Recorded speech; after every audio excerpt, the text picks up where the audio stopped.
Se ve la pantalla, ¿no? Sí. Sí. Buenas, bienvenidos a este vídeo de unplandivino.net y vamos a seguir con el taller del miedo, que el siguiente día comienza con esto del procesamiento del miedo, que vamos a comentarlo un poco, esta problemática palabra de procesar. Estamos con Clau y Marysol, gracias, de Argentina y de México. ¿Qué tal en Patagonia, Clau? Gracias, Iván. Gracias, Marysol. Sí, la verdad es que muy agradable. Yo que vengo de lo subtropical, que es mi lugar de residencia, acá muy agradable la temperatura, el mar cerca también, hay una energía propia Sí. Así que bien, yo disfrutando. Creo que es una temperatura parecida a lo que allí en México llaman invierno, Marysol, porque ayer estuve mirando las temperaturas y a lo mejor tenéis 18 grados ahora. Ok. Y como mínima, sí. como mínima tenéis 10 o algo así, o 7, 8, que es lo que tienen en Patagonia, aunque sea verano, algunos de estos días estoy viendo. Sí, Okay. igualmente nuestro país está pasando por una sequía importante, Iván, como obviamente sabemos, ahora sabemos que estamos todos totalmente responsabilizados de esta situación que vive el entorno. Y sí, aquí hay una sequía muy grande, hablo en la parte, digamos, geográfica, por decir, de la condición. Uno celebra muchas cosas, pero al mismo tiempo se entristece por otras. Sí. Sí. Bueno, y Marysol, ¿qué tal el invierno entonces, que no es invierno? Pues sí, estamos ahorita en invierno y sí está haciendo mucho frío, bueno, para nosotros, ¿no? El aire está muy frío pero rico, o sea, se disfruta todo, ¿no? Como que tenemos, sí, en el verano pues hace mucho calor, es un poquito seco, le falta humedad, para mi gusto, al Distrito Federal. Me gusta más el clima de Cuernavaca, es más húmedo, pero bien, o sea, bien tapadito, con una buena chamarra, todo bien. Claro, y es que es muy pronto y por ahora hace 9 grados, pero te sube hasta 20, que es un poco lo que pasa en Patagonia. Menos cuando hace más calor ahí. Aquí pone eso, claro, 9 grados. Bueno, ¿Y pues, vos, Iván, qué tal el frío ahí? Aquí están empezando los días más fríos, ya ha congelado por la noche, ha helado, que decimos aquí. El lago del parque está congelado. Pero vamos, nada que ver con lo que es realmente el invierno ahí en el norte de Europa o en América del Norte o el sur de allá. Nada que ver, hace sol, si te pones al sol te calientas ahí. Aunque estén haciendo 0 grados, el sol es... Lo que pasa es que todo el mundo estamos ahí metidos en miles de capas de ropas y de cosas cuando muchas veces no hace falta. Pero el sol es mágico. ¿Vosotros sabíais que calienta el sol? Es curioso. Es curioso. Sí. Y lo más jodido es que es gratis. O sea, que no podemos ahí cobrarle a la gente lástima, ¿no? Todavía sí. Está en la Agenda 2030, creo, la primera parte. Sí. Oye, pues iba a comentar antes de que se me olvide el tema que vimos ayer, un lector de PDFs, por si acaso a alguien le sirve si escucha este vídeo. Aquí en esta cosa que tengo señalada, en el lector de PDFs que se llama Moon Plus, Moon más Reader, como se diga, aunque es hacer publicidad gratis y este lector contiene anuncios y todo el rollo, pero bueno, es lo único que he encontrado sin buscar así muchísimo hace pocos días. Y si le das a este botoncito de aquí,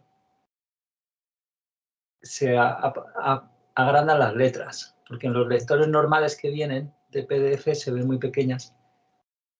Bueno, y entonces lo otro que tenemos que mirar es el problema del procesamiento, claro, porque fíjate que ya vimos y lo comentamos ayer, vimos por ejemplo un vídeo de Miller hablando, claro, pues es que es solamente volver a ser como niños, y ayer hablamos fuera de registro pues claro, que es simplemente experimentar las emociones. Y como que Miller, puedes, si quieres, Claudia, leer lo que leíste ayer, porque estabas ahí pasándole el traductor ahí a un texto que a lo mejor a ver si lo hacemos, del 2014, el taller de comprender el yo emocional, donde él mismo pues está ya harto de que la gente malentienda esto del procesamiento, porque claro, cada palabra tiene un peligro que no veas. Sí, lo estoy buscando y mientras, claro, comentar que esta necesidad que tenemos, que lo sabemos ya de antemano, que estamos buscando la parte ¿cómo es? De la prescriptiva, la parte de la secuencia, como estandarizando eso. Y entonces hay una tendencia no solo a la conceptualización, sino a la esquematización. Y yo que soy en eso, como que mi inercia me lleva mucho, y todos buscamos un poco esa fórmula fácil, la pildorita, así, que algo práctico, cómodo, rapidito, que no tengo mucho tiempo, y dale, decime qué es para primero, segundo. Entonces por ahí, claro, justamente lo que hacemos es estandarizar lo que buscamos. El éxito que tienen muchas propuestas tiene que ver con eso.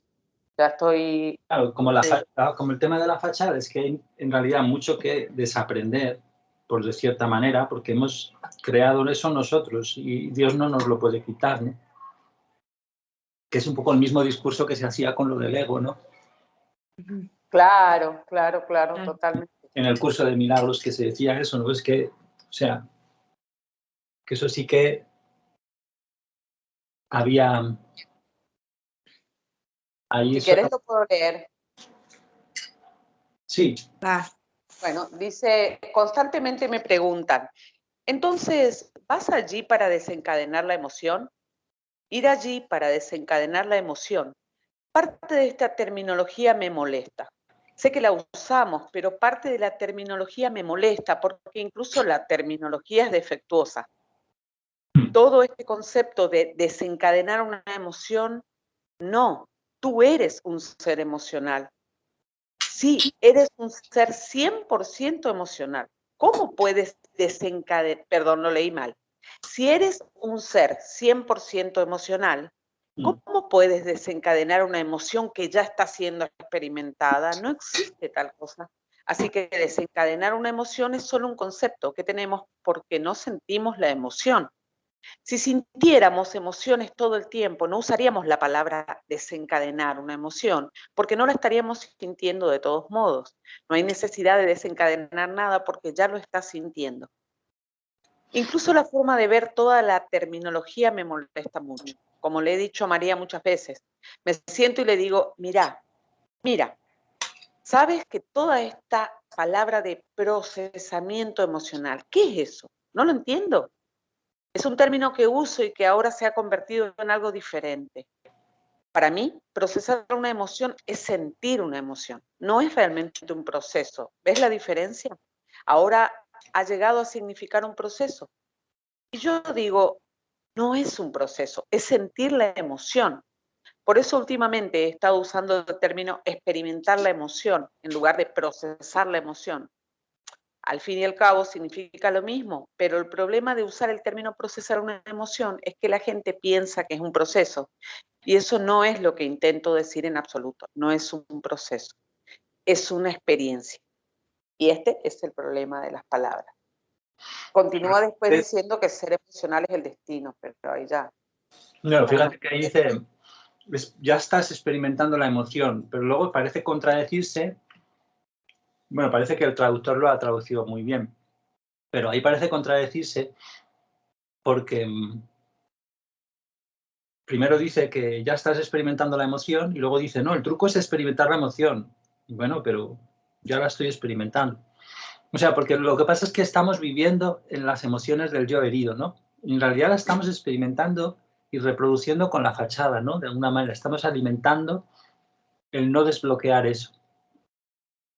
O el no procesarlo en este sentido. Claro, totalmente. Él dice más adelante de estar ¿cómo te conviertes en ese ser 100% emocional? De estar totalmente adormecido, desconectado, desintonizado, furioso, parado, con cara de circunstancia, convertirte en esa persona. ¿Cómo ocurre eso? Esa es la verdadera pregunta. Y bueno, por supuesto que todo el documento va de eso, ¿no? Se llama Comprendiendo el yo emocional, pero sí es interesante porque siento justamente que como hacemos habitualmente, filtramos a través de los errores, tendemos a buscar toda esa conexión ya con lo anterior, con lo que creemos, lo aclara también acá. Entonces, ese marco termina siendo una intersección entre lo que ya sabía y lo que, entre comillas, considero la verdad divina. Bueno, entonces, Marysol, también comentabas ayer de lo mismo, ¿no? Un poco este tema de experimentar, que te había venido la luz, por así decirlo. Ah, sí. Sí, o sea, como que todo el tiempo estamos experimentando, pero, o sea, pero no nos damos cuenta que todo es emoción, todo es emocional, todo es un sentir como sorber, ¿no? No sé, la taza de café, sentir mi pijama, la textura de mi pijama, o sea, como que no pensé que en la cotidianidad, en lo más simple, eso generara emociones. O sea, para mí la emoción era algo que tenía un nombre, ¿no? Que estaba encasillado, como lo hacemos siempre. Ponle nombre y color a tu emoción, cómo te sientes, siempre está, ¿no? Duro y dale con la mente, para descifrar qué emoción, cómo me siento. Y los niños, por ejemplo, pues no hacen tanto análisis, ¿no? Simple y sencillamente se dejan sentir y todo el tiempo estamos sintiendo, pero luego es tomar conciencia de estas sensaciones que estoy percibiendo, ¿no? O sea, nada más es ¿para qué? Para no ir por la vida como autómatas y sintiendo que estás como plano, ¿no? ¿Cómo estás? Bien. Y ahí nos quedamos, ahí nos instalamos, sí, pero, o sea, estoy bien. Y ni siquiera nos damos cuenta de que todo el tiempo estamos experimentando, teniendo la experiencia de sentir algo. Y ya para mí eso fue como dije, wow, no, pues no lo había visto así, ¿no? Para mí que las emociones eran miedo, alegría, enojo, bueno, eso, ¿no? El gozo, la alegría, miedo, enojo, tristeza. Y ya, y cuando estás plano es como que, pues no siento nada, estoy estoy plano, ¿no? Ni siquiera tomamos conciencia de esa parte, de que siempre, todo el tiempo somos seres sintientes y emocionales, y nada más es como darnos cuenta de eso. Y ya, ¿no? Sin encasillar tanto el sentir, simple y sencillamente ahí es empezar a tener la experiencia, ¿no? Con conciencia de sentir. Sí. Pero bueno, y el tema es ese, ¿no? Que, por ejemplo, a un niño, el caso que veíamos de retener a los niños cuando se están haciendo daño porque están expresando la ira, que es una emoción digamos, que no está armónica con el amor, y si no la sentimos como un niño pequeño, es decir, que enseguida se va a dar ese, entre comillas, procesamiento para sentir el miedo y la pena debajo, que según nos dice la verdad divina, ¿no? Pues cómo hay que retener a los niños, y qué pronto entonces nos podemos engañar mucho con esto de que somos seres sintientes. Sí, claro, o sea, todo el rato hay emociones, es energía en movimiento, y entonces se trata de volverse cada vez más energéticos a la vez, que para estar en el cuerpo más y en el alma a la vez, ¿no? Es esa conjunción de cosas. Pero fijaros que pronto la fachada se hace en el niño, y entonces ya el niño hay que retenerlo con amor para que, o la niña, pues para que no se haga daño con un enfado, porque enseguida se hacen pues de todo tipo de delincuentes y de todo, ¿no? Entonces, ese niño no está experimentando su ira en realidad, la está proyectando, ¿no? Cuando sí que hay que retenerlos. Entonces, por eso no hay que perder de vista esto otro tampoco. Por eso es en ese sentido que tiene sentido lo de procesar, ¿no? Pero que... Claro, claro, conocer lo que está sucediendo. Es que, claro, para nosotros encima es como antinatural, entre comillas, sabemos, es nuestra naturaleza, pero yo percibo que lo hemos, volviendo al inicio, estandarizado tanto y lo acartonamos tanto, está tan como que yo lo veo así como un segmento, ahora te enoja, ahora como que está todo mecanizado, que es lo que decía Marysol un poco, y que se convierte en un modo zombie. Y esa cuestión que yo lo percibo como para mí, que veníamos, la desprogramación necesaria, porque incluso es una negación importante, dice en este documento, dice Jesús, que prácticamente todo el día estamos en negación de lo que sentimos. Si hay un atisbo de honestidad es muy breve y es muy, muy, muy efímero, es muy poco que realmente estamos en contacto con lo que realmente estamos sintiendo. Incluso lo que sentimos, ni siquiera sabemos que lo sentimos, ni siquiera estamos conscientes de ello.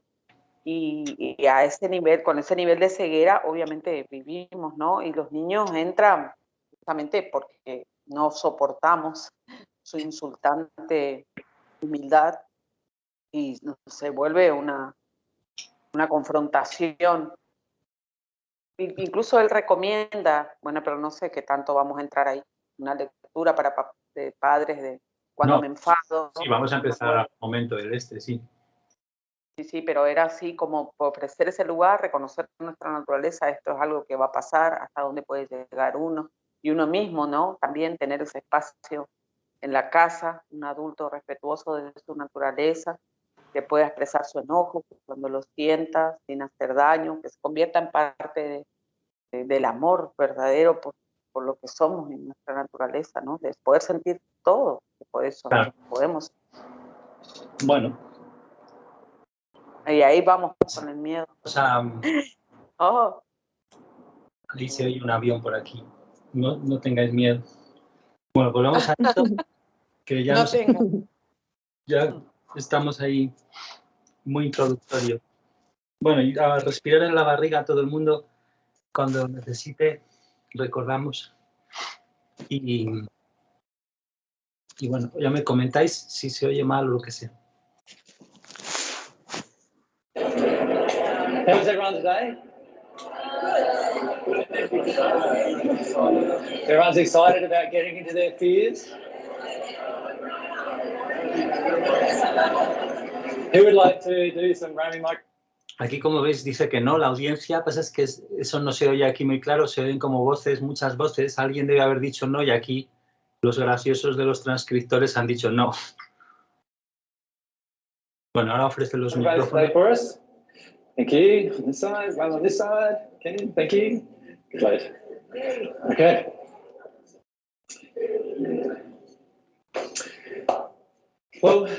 Bueno, no hemos avisado, que se me ha olvidado, que vamos a estar como eso. La mitad de esto serían como unos 50 minutos, un poco menos. Y comentamos y luego pues hacemos como veamos un corte e intentamos hacer. Y esto sería este vídeo primero sería el primero de aquel día y luego tienen un segundo donde quieren desatar los miedos a los cambios terrestres y todo eso y lee una canalización pequeña, aunque no va a mucho detalle, pero es muy interesante eso. Así que no sé si llegaremos hoy porque ese es el siguiente vídeo. Si nos hacemos una panzada entre hoy y mañana, pues no sabemos lo que haremos o solamente hacemos este. Pero bueno, no me enrollo más, que sepamos eso, que yo luego ya digo para parar o lo que sea. También vosotras cuando vaya demasiado rápido o demasiado lento la letra, ahí vamos. Voy a silenciar.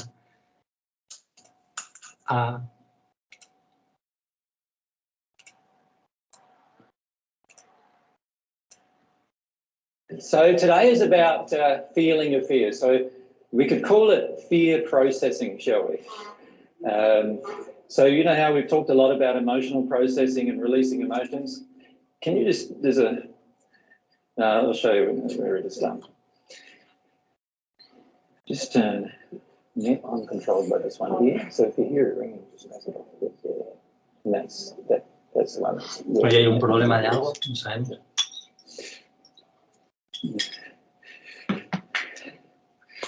Yeah, so today, as I said, we call today fear processing.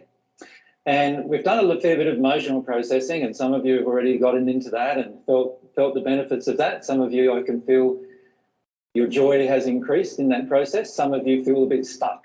And the reason why we get stuck, like we said yesterday, is because we've basically got some blocks. And the blockages are all surrounding our fears. So that's what yesterday we discussed a lot of, what we can do about practical things we can do to connect to our fears. So what I'm trying to do today is to start you off on that process. So if you could think about the next 5 or 6 weeks as a solid few weeks that you can start accessing some of these fears, that would be really lovely. Now, some of you are really concerned about this process. Some of you feel that all we're doing is trying to desensitize you, perhaps, from feeling your emotions and from being a sensitive person. And that's not actually the case. What I'm trying to do, if you remember, if you were a celestial spirit, if you were at one with God, you would have no fear about anything that's happening. That means that in every situation here on earth, for example, you would have no fear in that situation. You would only have a feeling of love and compassion in that situation. You also wouldn't have any grief about the situation, right? You would only have love and compassion about the situation and not the grief. So that being the case, every single celestial spirit can look upon what's going on the earth, and there is a lot of very, very damaging things going on the earth, of course, going on all the time around us, and they can look upon that with complete love in every situation. And that's where you will be in the end of your progression as well, in the same state as that, living on the earth, but being able to look at everything in a condition of love. You might just want to adjust mine down a little further. And so what we want to do is get to that state of being able to see everything through love. Now, most people on the earth think that the way to get into that state is to manufacture that state in their mind. And that's where most of our errors begin. Most of our errors start by trying to manufacture states in our mind.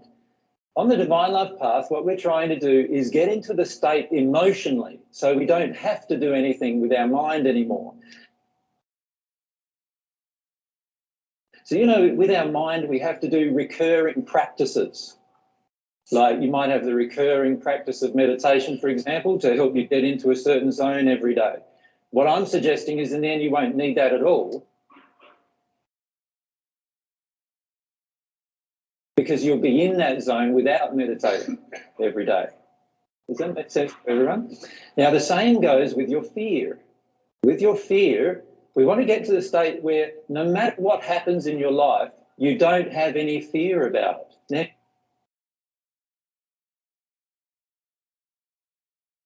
can you imagine how freeing that becomes? So at the moment, a lot of times our fear is like these barred walls surrounding us, and it prevents us from going to go places where we've got the bars. Mary likened it this morning, or last night we were talking.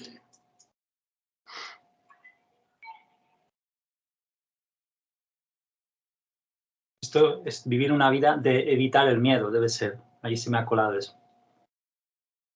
Entonces, sigamos. Ir apuntando lo que queráis para luego comentar o lo que sea y seguimos. And she likened it to like a maze. When we start here, here's where we're born, let's say, when we're starting to have a part of consciousness in our existence. And then we progress a little way and then something happens, like some kind of painful event occurs and we go off on this direction. And then another painful event occurs and we go here, and another painful event, and then we go here, and then we go here, and then we go here, and then we go here. And we're going all over the place with our painful directions, right? With all of these different painful things that are all just, we're bypassing, we're trying to bypass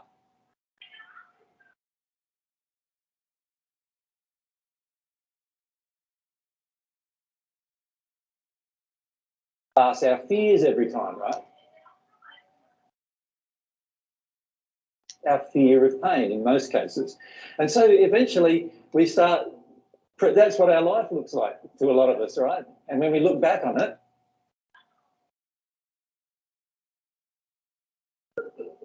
we look back and we think of it as a bit of a mess, don't we, sometimes, right? Now, obviously, we want to get to the stage where everything we desire and everything we love just comes to us. So in other words, we're not going through this maze all the time, but rather we have a very definite purpose within ourselves, not that anybody else defines your purpose, but the purpose is within you. Your desires and your passions are being realised.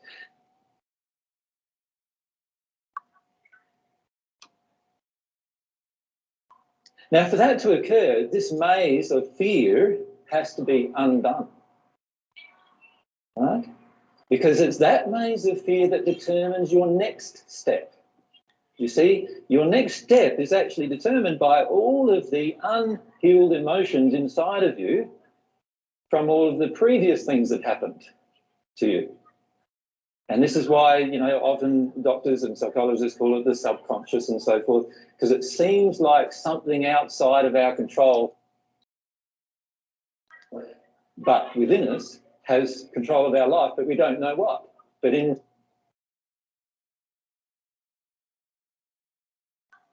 reality, what it is all the things that we're afraid of and all the things that have happened to us that are unreleased within us have left their signature there. And that signature defines the next move every single time.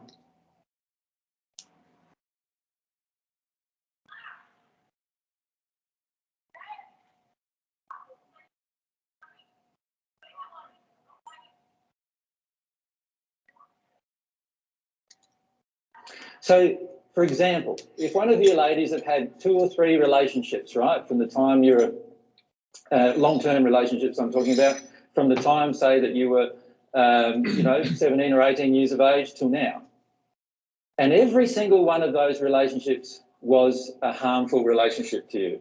Let's say it was every single one of those relationships was abusive. You're going to be very, very wary about the next relationship, aren't you? Unless you've healed those relationships and all the emotions in those relationships. And you have good reason to be wary of the next relationship, because if you've had 3 harmful relationships in a row, it means that there must have been a cause from your childhood that you're actually yet to release from you that's creating these.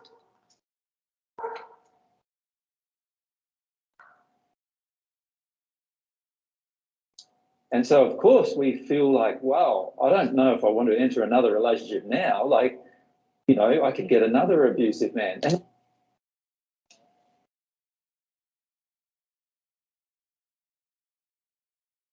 then we go down the track, rather than feeling the fears and the different grieving things that we need to go through with regard to the relationship, what we finish up doing is fearing another relationship so much that we go into anger. And we go into anger with men. So all men are bastards, you know, like, I don't want to have another relationship. I'm perfectly happy alone, I've heard many say. And I say, oh, I don't think so. But if that's what you want to believe, that's fine. And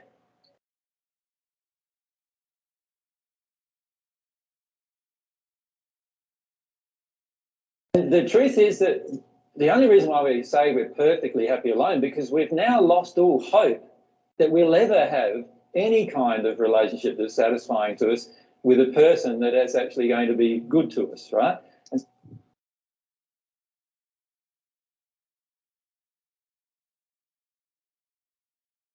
so we give up all that hope, and all that hope just goes out of our life, and we're now in this state with no, the best state I can be in is by myself.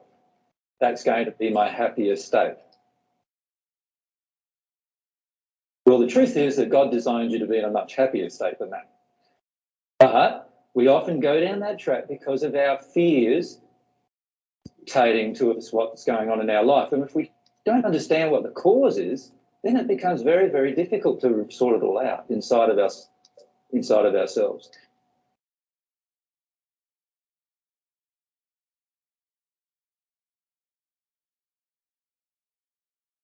So that just gives you an illustration of how fear dictates to you the rest of your life. This happens over and over again with most people in their life. For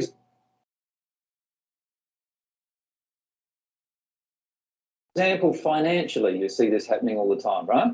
So you have one or two financial failures. Let's say you had a business or two businesses and eventually those businesses failed, or something went wrong and you've now got very little money. Now, the whole thought of getting into business has a huge emotional signature around it. And so you're afraid of getting into business, you don't really want to, and you'll do one of two things. You'll either not get into business or you'll get into business again and you'll try to plan the whole thing out to the nth degree. And because the emotion is still within you and it's unhealed, that business will fail just as much as the others did too. Does that make sense?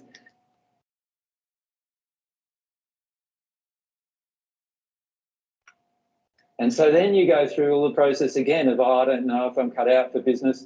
Well, the truth is everyone is. Everyone can do it if you want to do it, but you have to heal the emotions. So what happens, instead of that, healing the emotions, instead of healing the underlying causal emotions, which remember are all associated generally with our childhood. So well, instead of healing it at that level, what we finish up doing is we start living in these emotions day by day. And then we start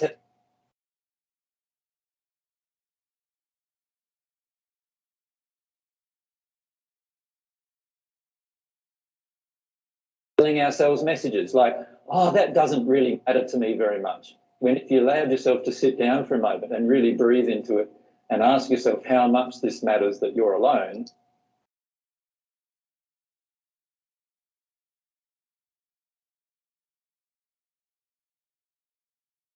you'd probably start crying straight away, right? But because we don't allow that to happen anymore, and we've got all these other fear-based programming going on, we don't feel that anymore.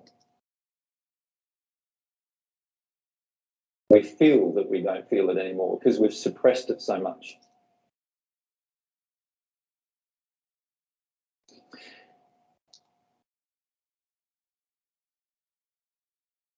Now, what I'm suggesting to you today is that we need to, instead of ignoring these things that are within us, and instead of living in them, remember there are two different things that we have a tendency to do. The first thing we have a tendency to do is to ignore them completely. All right? So ignore our fears. The way we do that is we use our mind very cleverly. Every time we get a bit afraid, we just avoid that thing that makes us fearful. Case solved.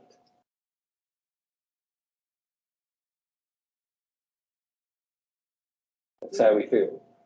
So we avoid this and we go along in life and, oh, there's another thing that looks a little bit like it's going to be a bit fearful, so I avoid that. And before you know it, you're basically feeling like you don't have very much fear at all, but it's because you're avoiding quite a lot of things in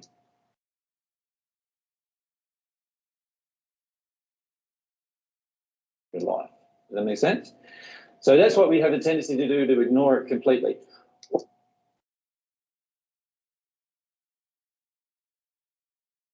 Or the next tendency we have is to live in it. What I mean by living in it is that we know we're afraid, but we don't release the fear. We live by the fear instead.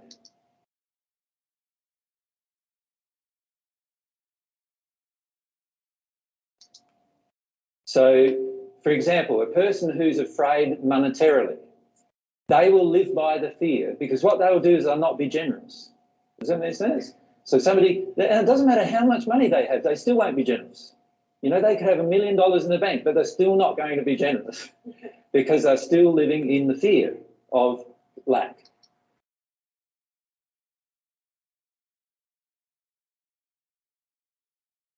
So they walk into a shop and they want to barter with the person. There's something they really like, but they've got to knock them down $5, right?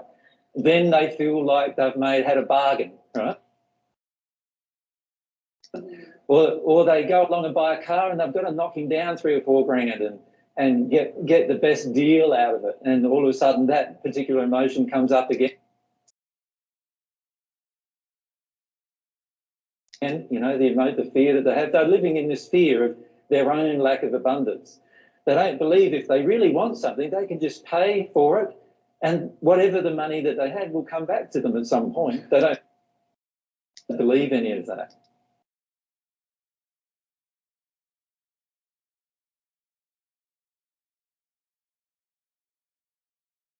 You see, this happens a lot, right?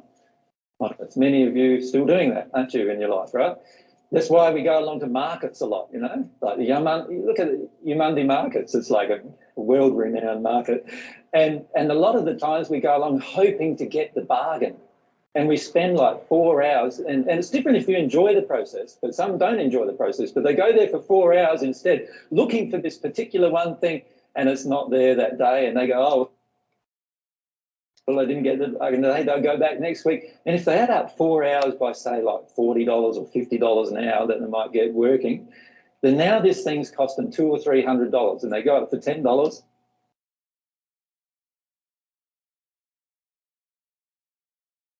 But it's now $210 that's really cost them, right, in terms of their time. And it comes from this emotion of the lack of abundance, that I can't just go and get what I want, find it and get it.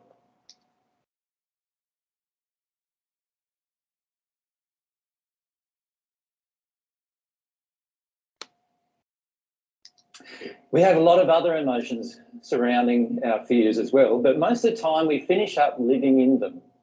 So we live in them with regard to relationships, our fears in the relationship. So let's say if I have a fear that my wife's going to cheat on me all the time, right? I'm going to become very jealous and possessive. Can you see that? Because I want to keep an eye on her and watch what she's doing and which man she talks to, and that man projected sexually at her, and I start getting really worried about that.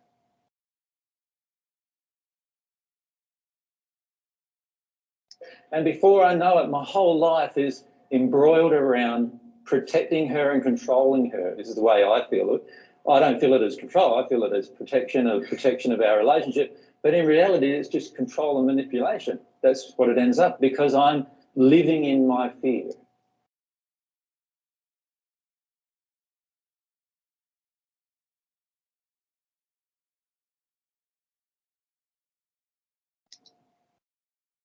We can see that happen with regard to, when we go to work.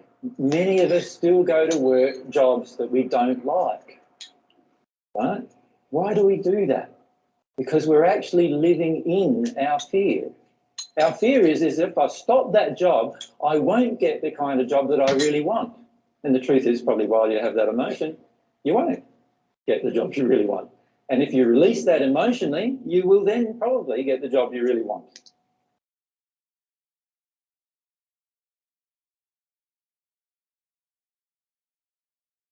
No?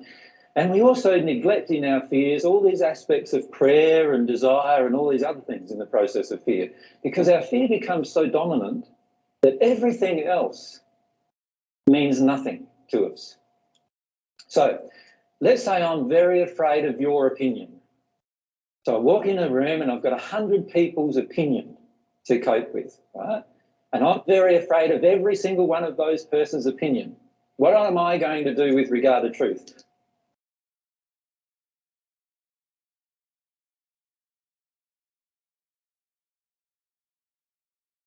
I'll modify a bit of truth for that person, a bit of truth for this person, a bit of truth for that person, but I won't say the particular truth that they really need that's going to trigger their anger, because I want the emotion back of everyone liking me and everyone approving me. So I won't do any of that. Can you see how I'm now modifying my own behaviour to suit my own fear?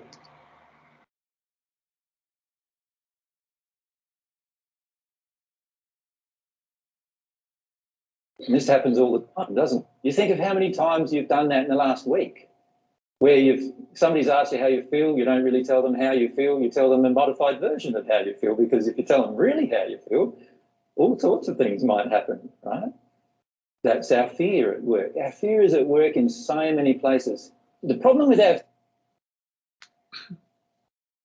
Eso es nuestro miedo en marcha, en funcionamiento. Ahí este sí lo corregí, en marcha, funcionando, pero este no. O sea, no es que tengamos miedo en el lugar de trabajo ni nada de eso.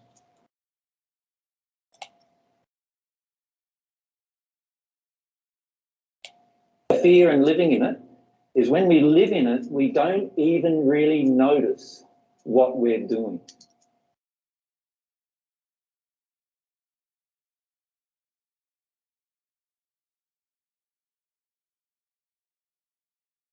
And sometimes it needs somebody else to come up and say, hey, you know, if somebody loves you, they will do this. They'll say, hey, have you noticed the last week you did this 5 times and you've said to me you don't ever want to do that again, but every single time I noticed it was because of fear that you had.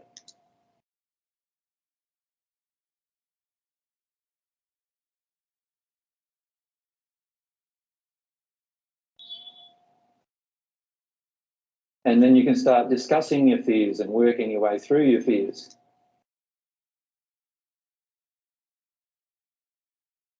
Everyone needs to be open about our fears. Now, yesterday, during the presentation yesterday, it was so hard to present the fear-based material to you. It was really hard. The reason why was there was this sort of like a wall around your fear. And many of us do this. We protect our fear.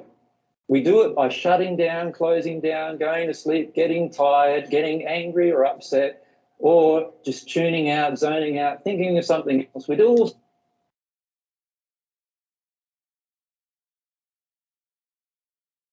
sorts of things in order to just avoid getting into these really deep emotions that we have surrounding our fear.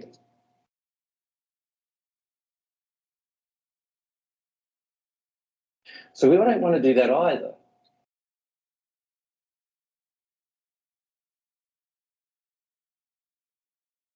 So today what we've planned for you is a very ad hoc presentation of different things to help you get in tune with your fears.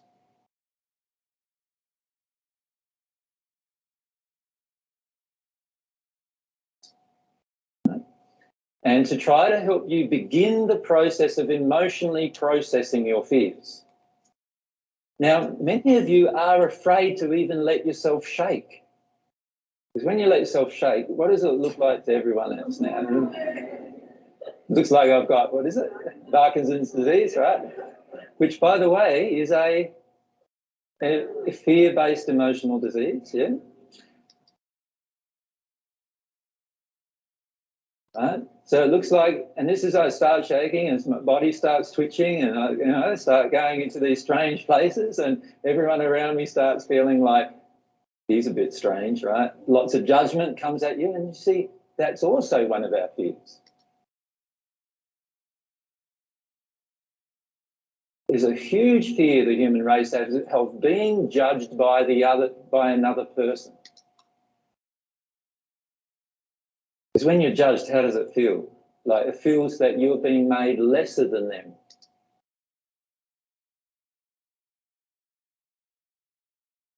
And the truth is that is the purpose of judgment, is to make you feel lesser than the other person. But if you think about it, I must have, if I look at my law of attraction, I must have an emotion of unworthiness with that other person in the first place for them to actually feel that way towards me.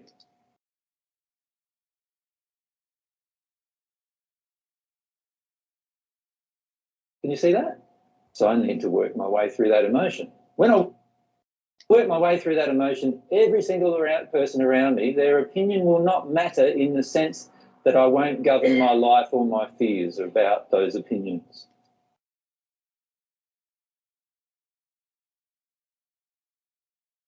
That's going to be pretty freeing, isn't it? Do you think? How free will you feel when you don't have to consider another person's fears in your own life? Because that's all they are when they're judging you. They're just fearing something within themselves, right?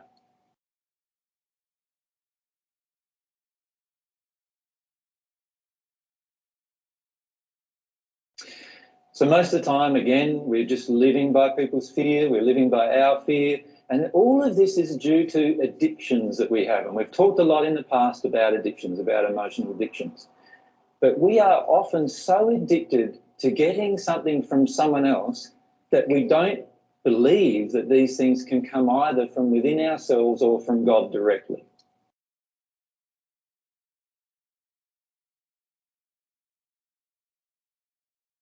So that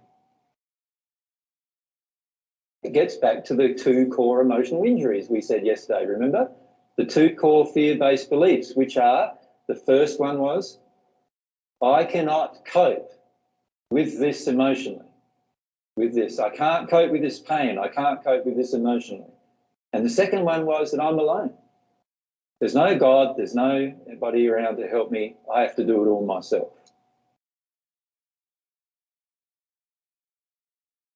And everything gets back to those two.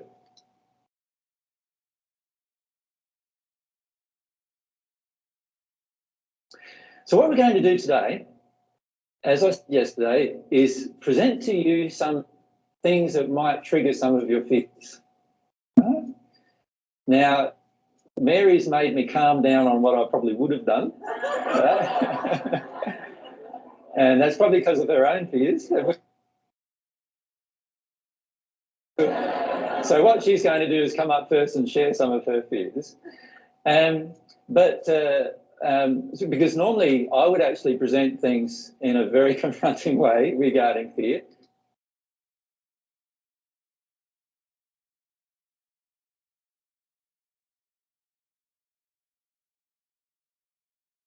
And some of the things that are available to you to confront your fears are, there's so much available to you now. Books, movies, on the internet. And in fact, when you think about it, most of the media is totally driven by your desire to live in your fear. Do you think a 30-minute news presentation of good news would actually work at the moment? Of course it wouldn't. Because nobody wants to hear the good news because they're afraid inside. They want to hear the things they've got to be afraid of coming at them, you see.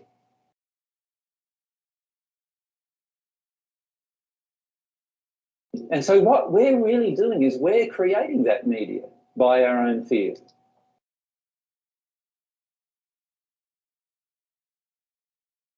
Can you see that? By our own longing for bad news. Why do we long for bad news? Because we're so afraid of what happens when we hear bad news. We've got to avoid something.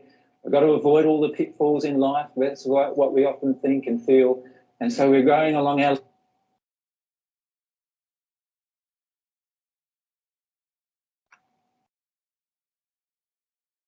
life doing that maze thing that I pointed out earlier that Mary said.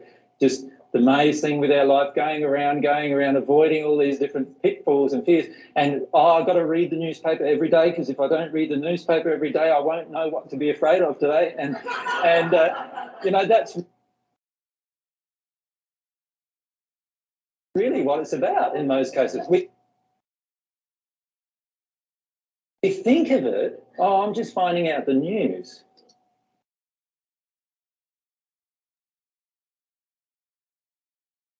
No, you're not.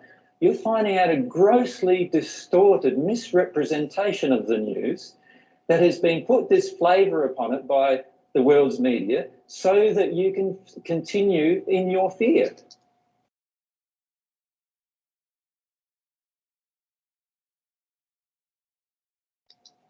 because we've become addicted to our own, to satisfying our own fears.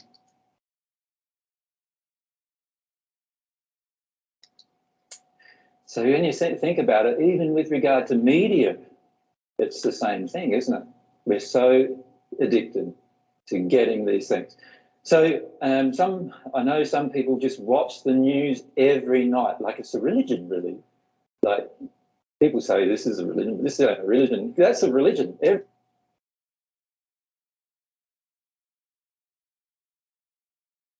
Every single night, 7 o'clock comes, or 6:30, or 6 o'clock now, or now they have a whole hour news now. You know, like before, you know, like 20 years ago, there was no such thing as an hour news, was there? It was like half an hour news, or if you're lucky, sometimes 15 minutes it started out.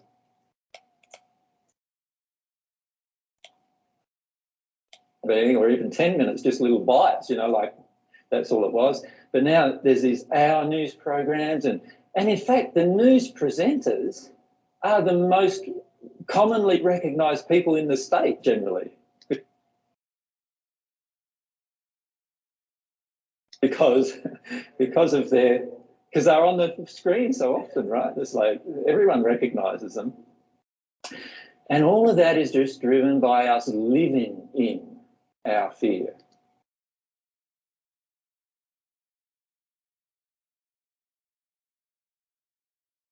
And so I'm not suggesting today that with this process over the next 6 weeks that you live in your fear.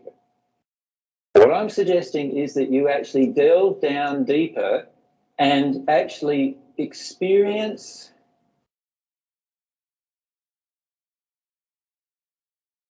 emotionally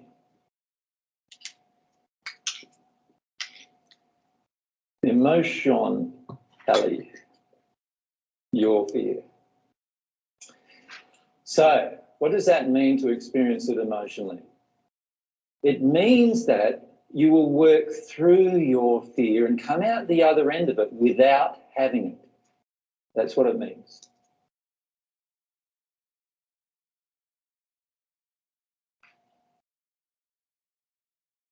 So if after 6 weeks of this little process that we're going through, or 4 weeks, or however long you're going to choose to do it yourself, you don't come out of your fear, then you are not emotionally experiencing your fear yet.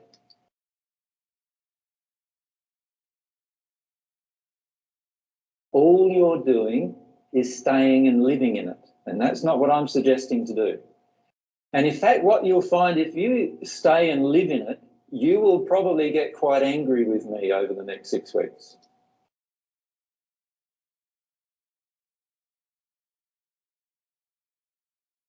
And many of you who stay and live in it, if you choose to stay and live in it, you won't come back again because you'll be so upset about your fears getting triggered. You see, whenever our fears get triggered and we want to deny them, what did we say yesterday? We go straight into anger, into the anger, the denial of anger. So I'm not suggesting you do that. What I'm suggesting is that you experience emotionally the fear. That will also mean experiencing it bodily.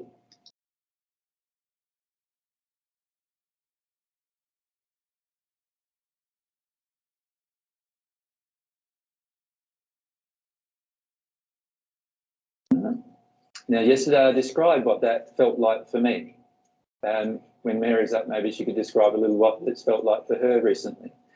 And what we can do is just talk about what you may go through. And the key is during this whole process is to realise that you are safe. Everything is going to be right if you just keep processing it emotionally.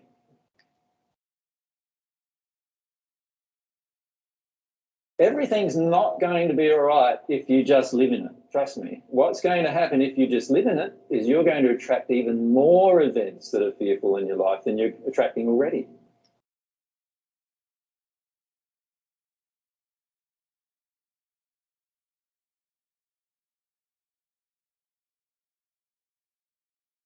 So that's the choice you have to make. There's a choice here. The choice is, do I start this at all?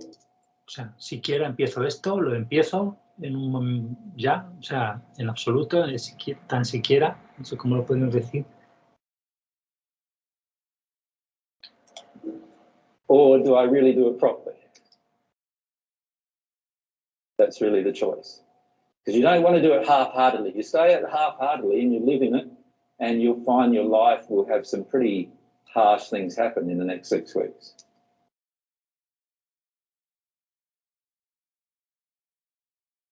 I'm not suggesting you do that either. I'm suggesting you use the tools you've already been given over the last year and a half to actually get into and process emotionally the experience of fear.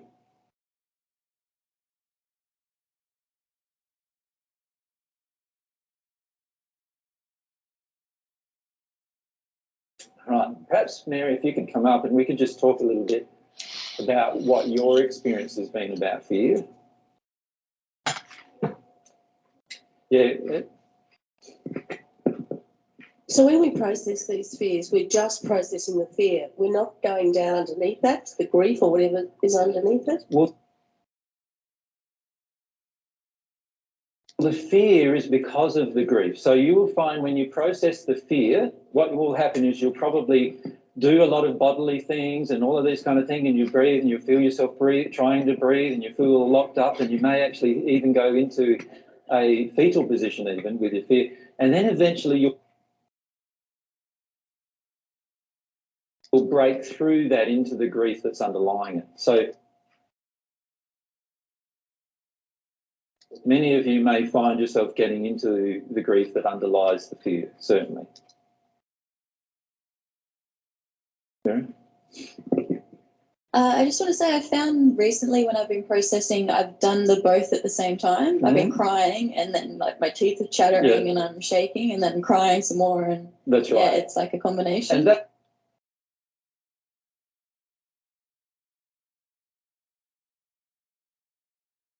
that's what it's often like. Yeah. The key is to not try to intellectualize this process very much.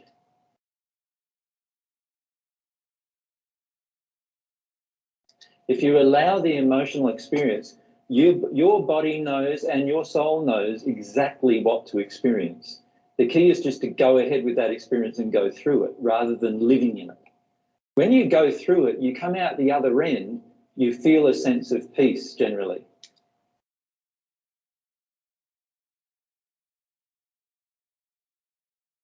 So that's a good indication of whether you've actually dealt with the emotion or not fully.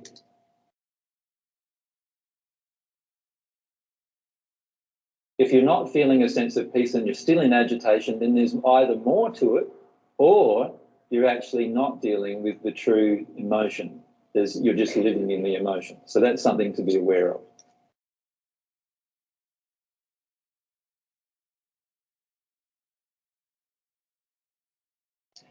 And so like when you started doing it, did I just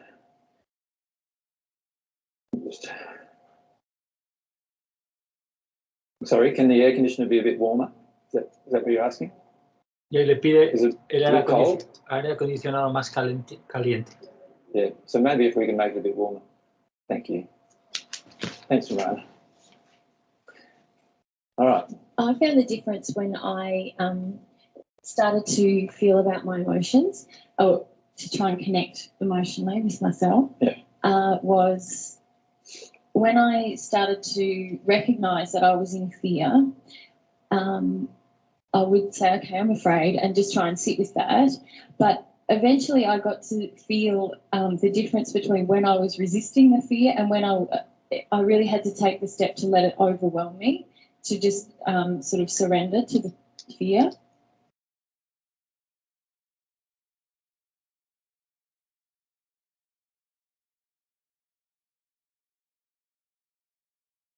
And what happened when you did that?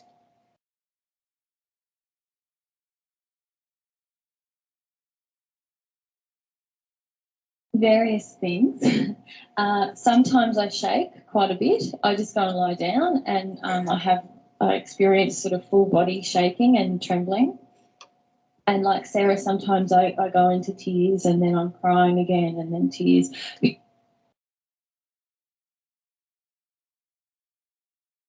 Because I find that as I'm processing the fear, immediately the emotion that it's capping starts to come up. Yeah.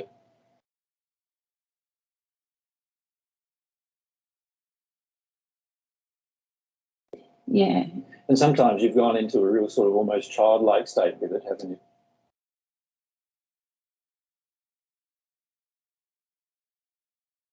Good. I've picked Mary up and taken her to bed and just put her in bed and put the covers over because she's shaking with cold even though it's hot. And that's a good indication. If you're shaking with cold even though it's hot, then obviously there's some fear stuff coming up for you there.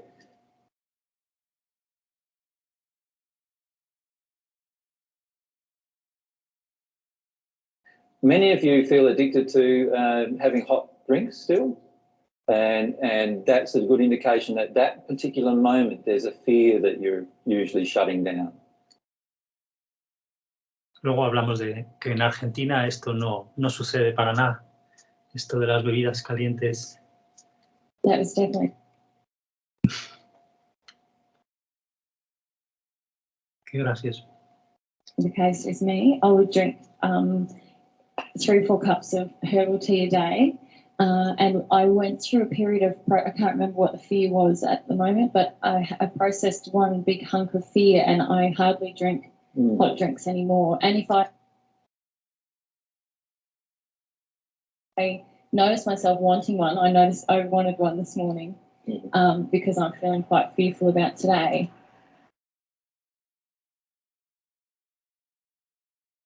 Then I immediately can try and connect with what it is I'm avoiding. Yeah.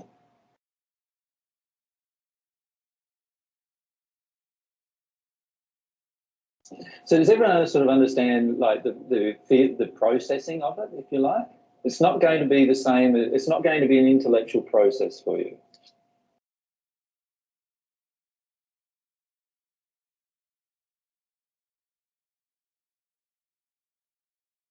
Sometimes it is just tears for me though as well. Sometimes it's just sobbing in fear. Yeah. All right. Do you have a question? Yeah. When you said you noticed some fear is coming up because you drank or you felt you wanted a herbal tea, did you then actually drink it this morning? No. So not drinking it helps the fear getting up. Yeah, that's good. Thank you. So that helps the processing because right now I don't know what processing is. Yeah.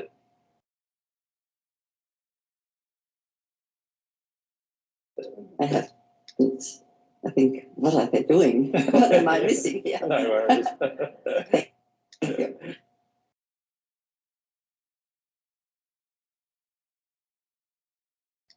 Yeah.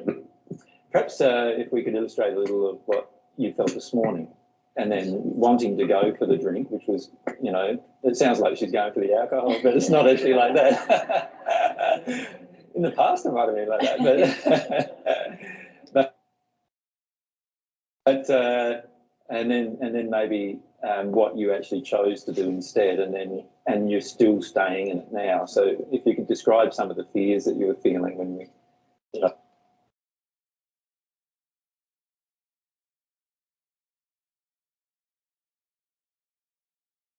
This morning.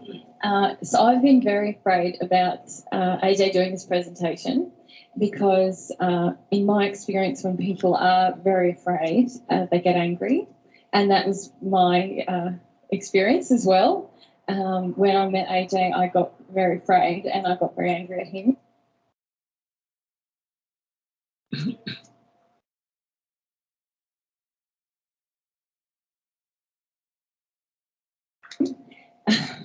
So I sort of felt like I knew what I was talking about. And I'm very afraid of people attacking us and being angry at us.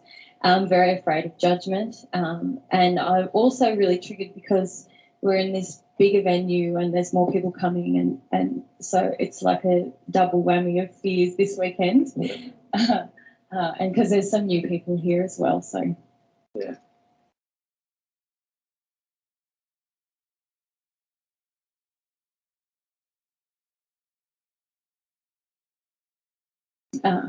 And so one of the things you're afraid is that the ones that are new will judge everything based on this weekend, rather than actually look at all of the information that's been presented. So what's the fear in that? Is that when you started tracing it back this morning? I got to two. So what happened was I was feeling quite anxious this morning, and I wanted to eat. I wanted to have a hot drink. I was pacing around. AJ was busy, and then I realised I was feeling quite fearful. So I just went and lay down and tried to let myself connect with what was going on, and I was trembling a bit and feeling quite cold.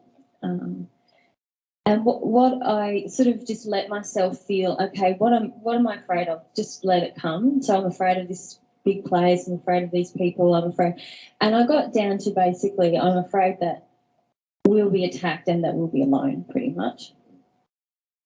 Or that, yeah, rather than people just leaving us alone, that we'll be actively attacked.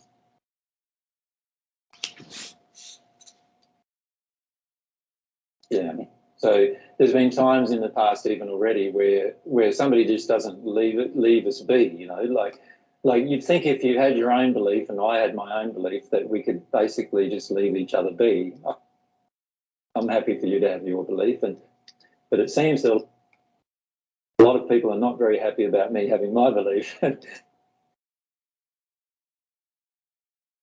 And that's been a fairly large source of attack that's come towards us. Is obviously people hear these things and then they go down the line of not wanting us to have the belief we have.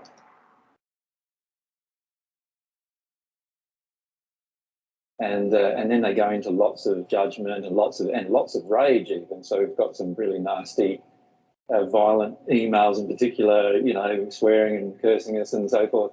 And all just because of somebody can't let us have our own belief. Well, and that's my law of attraction. Yeah, yeah. Because I have this huge fear.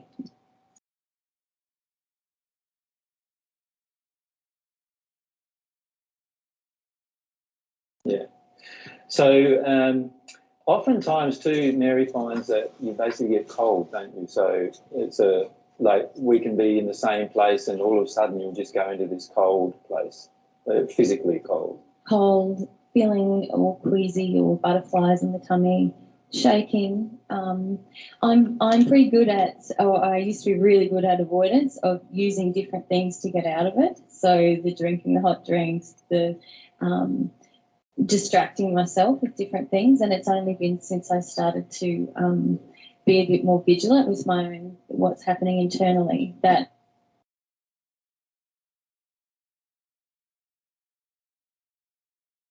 I feel now more physical symptoms, like I've got really cold hands and I get quite pale and I feel shaky, that kind of thing.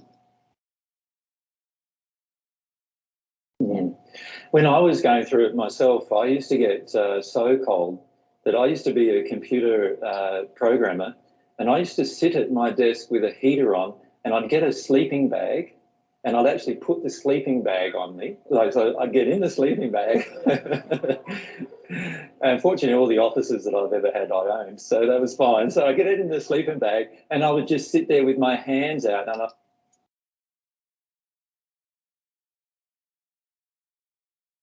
I'd put these like gloves on with, you know, with the fingers out, and I'd be there like that and I would still get cold, right? And I'd be there, and after I get so cold that I'd have to move around a bit, and it didn't matter what temperature the day was.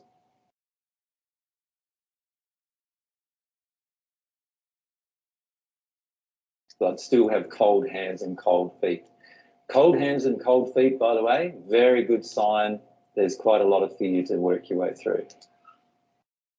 Mucho miedo a trabajarse, que no se confunda esto, ¿verdad? No miedo al trabajo de lo que sea. And I would say for us, those things that we're the feeling queasy, the feeling pale, the feeling cold, we're triggered on the fear, but we're not processing it yet. We can actually live in that place for quite a while, and that's not the same as processing it. That's more just your indication that there's fear to feel. Have fear. Yeah. Because what I found is I lived in that place for a lot of years. Like, so for 7 or 8 years, that's how I'd program, like in a sleeping bag. You could have done some kind of cross-marketing with camping stores or something. Could have, yeah. Now I think about it. It was quite funny because people would come to visit me at times and they go, "What are you doing?" You know, oh, just a bit cold on the hands and feet. Yeah, and no matter what I did, I just couldn't get warm.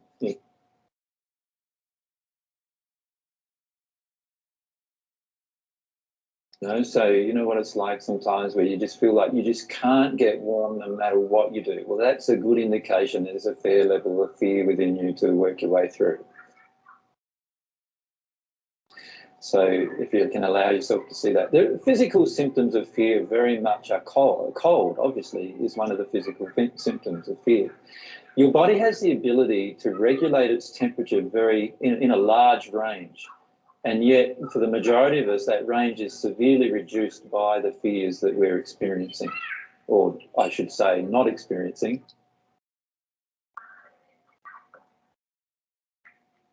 And actually living in. So if you find your body is very sensitive to temperature, hot or cold, then they're usually, if it's sensitive to hot temperatures, it's about anger and shame. If it's sensitive to cold temperatures, it's about terror and fear. Right? So they're just general indications of what will happen in your body.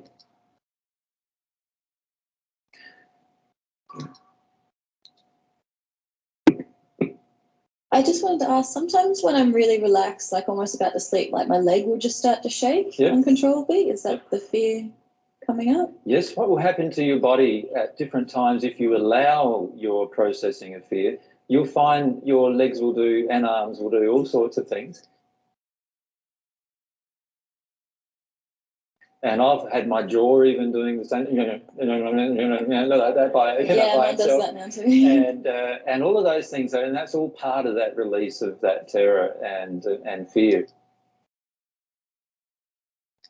So the key is to not judge these things happening in your body. These are necessary parts of the release, and you need to just allow them to occur and breathe and keep your breathing, diaphragmatic breathing happening, because that's going to allow yourself to experience those particular sensations.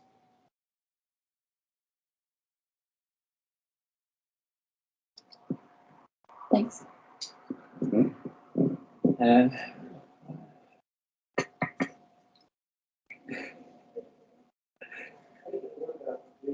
you need to put the mic right up, the on button, I mean. What about screaming as an expression of fear? Screaming is also very good as an expression of fear. Usually it's a combination of fear and rage, but it's a very good way to actually connect with a lot of your fears too. Of course, sometimes it's very hard to get into that emotionally when you're triggered, unless somebody frightens you. And I'm not suggesting here that you basically traumatize yourself with even more fear.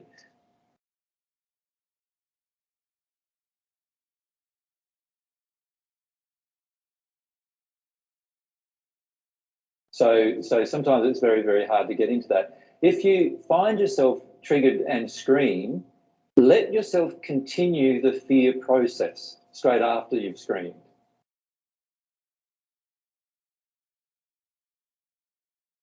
Does that make sense to everyone? So let's say somebody surprises you and you go, and now there's an opportunity you see to connect to what's underneath that. And so go into that opportunity straight away. But yes, scream, you'll have many physical expressions, and voice is one of them.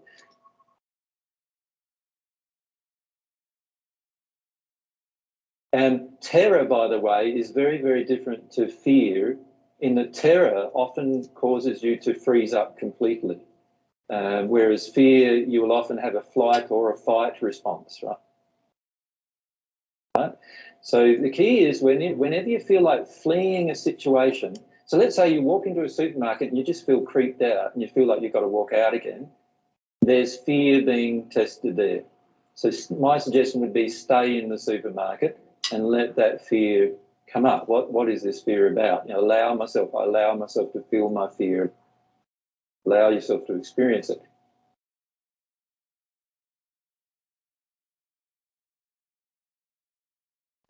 And there are other situations you get angry about. We've already talked about anger. So every time you get angry or annoyed or upset or any of those kind of things, there's fear usually in those particular expressions as well.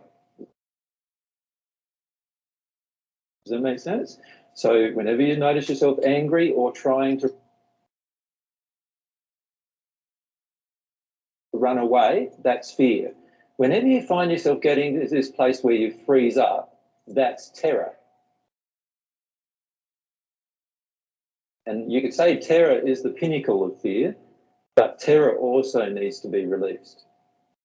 And the only way you can release it, like most others, is breathe your way through it and allow yourself to stay in the state. Now, there's been times in my life where I've stayed in that state for 2 or 3 or 4 hours at a time, and I've just allowed myself to breathe through that process. Now, of course, that's a bit hard if it's been triggered at work or something. You're not going to be very productive for 3 or 4 hours. So obviously you're going to have to work through that particular stuff about your work situation and so forth. But the idea is to connect with this terror, if you have it, and feel it. All terror-based experiences are usually childhood referred from parents, in other words, multi-generational injuries from parents who have experienced terror, or terror that's occurred in your own childhood. And those terrifying events can be anything from your mum and dad screaming at you when you picked up a spider and them terrifying you more than the spider did, or right the way through to physical violence. And most of us, when we were little, had some kind of physical violence from our parents, or right the way through to things like being, sexually or physically abused. And if you've had those things in your past, then there's terror probably to deal with in yourself as well. We come to Raya and then. Lately, I've had this incredible, extreme irritable response to any kind of loud noises. Mm-hmm. Kids screaming. We were near a restaurant this morning over in Noosa, and it was just like more than I could handle, the noise of all these people. That's fear too? Yes, so what I would do in that situation is stay where the noise is there and just allow yourself to be overwhelmed by your own emotion. And do it there? Do it there, yeah. Right in front of them. Yeah. Well, yeah, that's the issue, you see. That's the block. The block Yeah. is, do I do it right in front of the other people? Yes, that's. I feel yes, because this is the situation that's triggering it. Yeah. So stay in the situation that's triggering it. The alternative is you can go home and put on a stereo full bore with terrible music that you hate and do it that way if you want, or tape record all these children running around and replay that over and over and over at your home. But there are other alternatives. But if something comes up when you're in the situation, the best time for you to access it emotionally is in that situation. You might be reading about me in the newspaper. That's fine. The key is you won't ever get into anger and harm of others. So the only time that anybody will read about you in a newspaper is that you cried at one of the shops, Okay. and that often happens anyway. So, and if you have a fear-based response, you've got usually someone with you who knows about that. So, but yes, Ray, there will be some of those kind of things. You can, of course, plan for some of these things. So you could actually, now that actually having children running around making lots of noise causes lots of anger in you, so, which is actually covering over some fear about the noisy situation. So what I would do then is go to a very noisy situation with a recording device, record it all, right, and then go home with that or, you know, and play it over and over until you connect with what the emotion is. Okay. Do you know what the emotion is?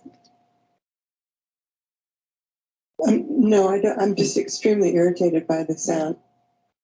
Aquí le pregunta a María, ¿sabes cuál es la emoción? Creo más bien, te ha dicho. Y no sé por qué.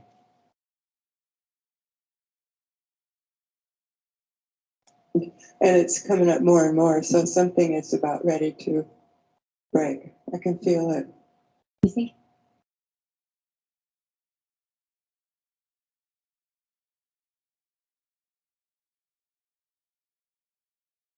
It's about feeling unloved, right? Feeling what? Unloved.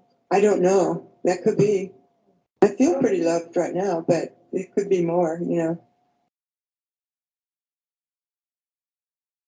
Yeah. So I'll see, but it's just been a lot.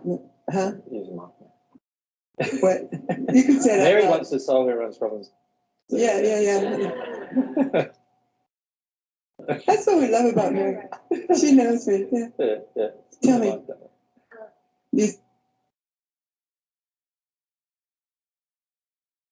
To Mike.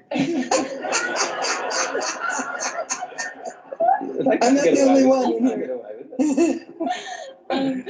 I was just wanting to not talk about all your stuff in public, and then I started doing it right.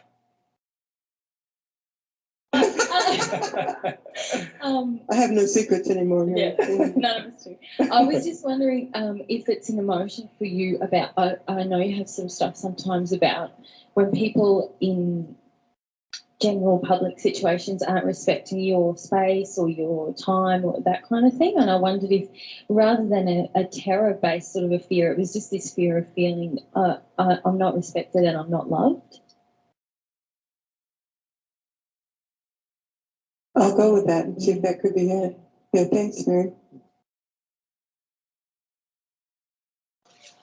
Bueno, pues propongo ahora una pausa a ver qué tal estamos y voy al servicio un momento rápido.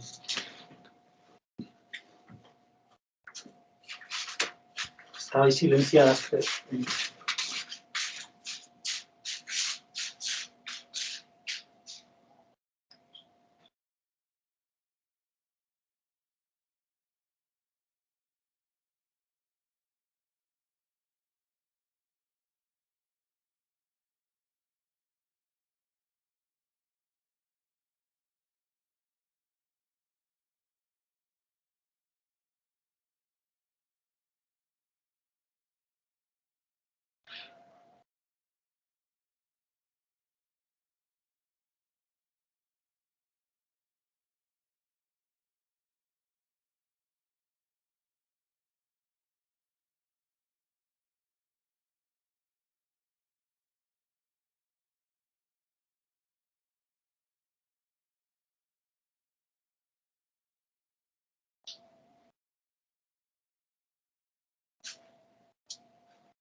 ¿Qué tal? ¿Os habéis dormido? No, esta última parte me movilizó mucho. Anoté que con el solo hecho de anotar que voy a ponerme una grabación de niños llorando, ya empecé a temblar. Me surgió la inspiración cuando Jesús decía que grabe eso y que lo escuche. ¿Te acuerdas que siempre me conmovía mucho eso? Es verdad, lo hemos hablado mucho, pues parece que está bastante claro. Sí, qué fuerte. Nunca se me ocurrió escuchar, pero qué fuerte. Ni siquiera escuché todavía. Y ya estoy muy asustada. Oye, pues podemos descansar y llamamos dentro de 20 minutos y intentas tumbarte, ponerte en posición ahí a respirar y también así Marysol también descansamos. ¿Qué te parece? No sé, Marysol. Sí, está bien, me parece bien. No Reanudamos en 20 minutos. nos vamos avisando dentro de... Sí. Y así... Ok. así Yo no voy a escuchar eso ahora, me voy a quedar con la emoción un rato, pero no la voy a desencadenar ahora porque no sé dónde va a ir a parar. Pero sí me quedo un ratito con esto que surgió. Sí, nos vamos comentando, sí. Y así Dale, pues dale. también vamos haciendo cosas y lo que cada uno quiera y ahora nos avisamos. Venga, pues voy a dejar de...